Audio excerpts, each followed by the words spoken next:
ಸುರೇಶ್ ಗಾಂಧಿ ಸ್ಮೃತಿ ದರ್ಶನ್ ತುಂಬಾ ಇದೆ ಈಗ. Gandhi Grama wait 1 second. Mahatma Gandhi rural energy and development ಸಭಾಧ್ಯಕ್ಷರ ಇನ್ನೂ ಲೈನ್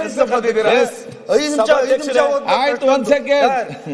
ತಾವೇ ನಾವು ಏನೋ ಸ್ವಲ್ಪ ಓದ್ಕೊಂಡಿದ್ವಿ ಬಿಡಿ, ನಾವು ಸ್ವಲ್ಪ ಓದ್ಕೊಂಡಿದ್ವಿ. ಇವಾಗ ಅಶೋಕಣ್ಣ ಒಂದು ಲಿಸ್ಟ್ ತಂದವ್ರೆ, ಅಷ್ಟೇ ಲಿಸ್ಟ್ ಕೊಡ್ತೀನಿ ಸ್ವಲ್ಪ ಏನೇನಿದೆ ಅಂತ ಇದೆ. ಒಂದು 10 ನಿಮಿಷ ಟೈಮ್ ಕೊಟ್ರೆ ಹೋಗಿ ಬದುಕೊಂಡು ಸಭಾಧ್ಯಕ್ಷರೇ. ಸಭಾಧ್ಯಕ್ಷ ಇದು ಸೆಂಟ್ರಲ್ ಗೌರ್ಮೆಂಟ್ ಇವರು ರಾಜೀವ್ ಗಾಂಧಿ, ಸಭಾಧ್ಯಕ್ಷರೇ ಇಂದಿರಾ ಗಾಂಧಿ, ಸಂಜಯ್ ಗಾಂಧಿ ಇದೆಲ್ಲ ಅವ್ರು ಮಹಾತ್ಮ ಮಹಾತ್ಮ ಗಾಂಧಿ, ನಾನು ಮೋಹನ್ ದಾಸ್, ಮೋಹನ್ ದಾಸ್ ಕರಮ್ಚಂದ್ ಗಾಂಧಿ. ಈಗ ಒಂದ್ ನಿಮಿಷ 5 ಕಾರ್ಪೊರೇಷನ್ ಮಾಡಿದ್ರು. 5 corporation Bengaluru central corporation Gandhinagar constituency ಇದೆ. ಗಾಂಧಿನಗರ ಅನ್ನೋ ವಾರ್ಡ್ ಅನ್ನ ಹೆಸರು ಚೇಂಜ್ ಮಾಡಿ ನೆಹರು ನಗರ ಮಾಡಿದ್ದಾರೆ. ಇದು ಯಾವ ರೀತಿ ನ್ಯಾಯ? ವಾರ್ಡ್ ಹೆಸರು ಸರ್ ಗಾಂಧಿ ಹತ್ರ ಬೇರೆ ವಾರ್ಡ್ ಇದೆ, ನೆಹರು ಬೇರೆ ವಾರ್ಡ್ ಇದೆ ಸಭಾಧ್ಯಕ್ಷ. ಇದು ನಿಮಗೆ ಚರ್ಚೆ ಬೇರೆ ವಾರ್ಡು ಮಹಾತ್ಮ ಗಾಂಧಿ ಲಿಸ್ಟ್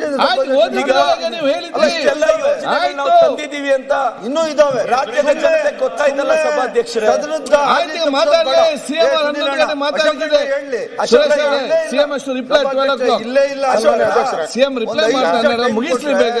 ಇನ್ನೊಂದು 50 ತಗೊಂಡು ಹೋಗಿ 100 ತಗೊಂಡು Suresh okay, let us not disturb. ಜಾಸ್ತಿ ಅದು ಕೂತ್ಕೊಳ್ಳಿ. ಮಿನಿಸ್ಟರ್ ಮಾತಾಡ್ತಾರೆ. ಮಾಹಿತಿ ನಾನು ಸಚಿವರು central government. Suresh Kumar sir is a central government. ಆಯ್ತು, ಅವರಿಂದ ಬಂದಿರುವಂತದ್ದು ಹೆಸರುಗಳು. ನಾನು ತಪ್ಪು ಮಾಹಿತಿ ಕೊಡ್ತಾ ಇಲ್ಲ.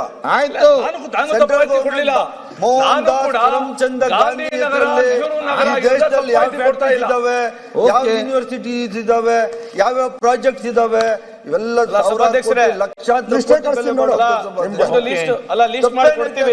ಸುರೇಶ್, ಈ ದೇಶದ ವಹಿವಾಟು ಆಗ್ಬೇಕಂದ್ರೆ ಗಾಂಧಿ ನೋಟೇ ಬೇಕು. ವಹಿವಾಟಿಗೆ ಗಾಂಧಿ ನೋಟೇ ಬೇಕು. ನೋಟಲ್ಲಿ ಇದಾರೆ ಅಂತ ಒಂದು ಹೇಳಿಕೆ ಹೈಜಾಕ್ ಮಾಡ್ಬಿಟ್ಟಿದ್ದಾರೆ. ಯಾಕಂತ ಹೇಳಿದ್ರೆ 12 ಗಂಟೆಗೆ ಸಿಎಂ ಅವರು ಬಂದು ಉತ್ತರ ಕೊಡ್ಲಿಕ್ಕಿದೆ. ಈಗ ಪ್ರತಿಪಕ್ಷ ನಾಯಕರು ಮಾತಾಡುವಾಗಲೇ ನೀವೆಷ್ಟು ಮಾಡಿ ಹೇಳಿ ಅಂತ ಹೇಳಿದ್ರು. ಆ ಇಂಟ್ರೆಸ್ಟ್ ನಲ್ಲಿ ಅವರು ಒಂದು ಗೂಗಲ್ ನೋಡಿದ್ರು. ಈಗ ಲಿಸ್ಟ್ ಸಿಗ್ತದೆ, ನೋಡಿದ್ರೆ ನಾವು ಹೇಳಬೇಕಲ್ಲ. ಈಗ ಆಯ್ತು, ಈಗ ಮುಂದೆ ಹೋಗಿ. ಈಗ ಹೇಳು ಲಾಸ್ಟ್ ಅಲ್ಲಿ. Yes correct. ಸನ್ಮಾನ್ಯ ಅಧ್ಯಕ್ಷರೇ, ಕಾಂಟ್ ಡೈವರ್ಟ್. ಈಗ ಗಾಂಧೀಜಿ ಬಗ್ಗೆ ಏನ್ ಪ್ರೀತಿ ಇದೆ, ವಿಶ್ವಾಸ ಇದೆ, ಅದನ್ನ ತೋರಿಸಿದ್ದೀನಿ ನಾನು ಅವ್ರಿಗೆ. ಅದಕ್ಕಿಂತ ಅವರ ವಂಶ ಆಡಳಿತದಲ್ಲಿ 454 ಹೆಸರುಗಳು ಬಂದಿದೆ, ಅವರ ಮನೆತನದ ಹೆಸರುಗಳು. ಅದನ್ನ ಅಲ್ಲಿಗೆ ಬಿಡ್ತೀನಿ ನಾನು. ಅವರೇ ರಾಜ್ಯದ ಜನ ತೀರ್ಮಾನ ಮಾಡ್ಕೊಂಡ್ಲಿ. ನಾನು ಕೊಟ್ಟಿದ್ದೀನಿ ಪಟ್ಟಿ. ರಾಜ್ಯದ ಜನ ತೀರ್ಮಾನ, ಅಲ್ಟಿಮೇಟ್ ಆಗಿ ಜನ ತೀರ್ಮಾನ ಮಾಡೋರು. ರಾಜ್ಯದ ಜನ ತೀರ್ಮಾನ ಮಾಡಲಿ ಯಾರಿಗೆ